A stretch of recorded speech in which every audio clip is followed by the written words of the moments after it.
حیران کن صورتحال یہ ہے کہ عمران خان کے 3 اہم ترین کیسز پر ہائی کورٹ نے مکمل خاموشی اختیار کر لی ہے۔ نیب، ایف آئی اے اور پولیس انکوائری کے خلاف عمران خان کی 2023 میں دائر کردہ درخواست پر 2 سال بعد جسٹس اعظم خان نے 11 ستمبر کو سماعت کی اور عمران خان پر پورے پاکستان میں درج مقدمات کی تفصیلی رپورٹ 1 ہفتے میں طلب کی، جس کو 2 ماہ ہونے کو ہیں۔ کیس دوبارہ سماعت کے لیے مقرر نہیں ہو رہا۔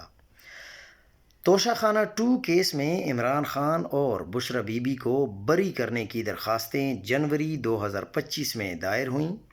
جسٹس انعام امین منہاس نے کیس جلد سماعت کے لیے مقرر کرنے کی متفرق درخواست پر 19 ستمبر کو سماعت کی۔ کیس دوبارہ سماعت کے لیے مقرر نہیں ہو سکا۔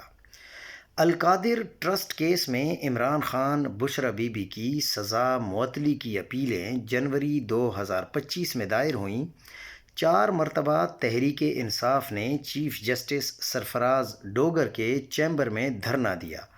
16 اکتوبر کو کیس سماعت کے لیے مقرر تھا۔ چیف جسٹس کے کھانے کی دعوت جانے کے باعث سماعت ممکن نہ ہو سکی۔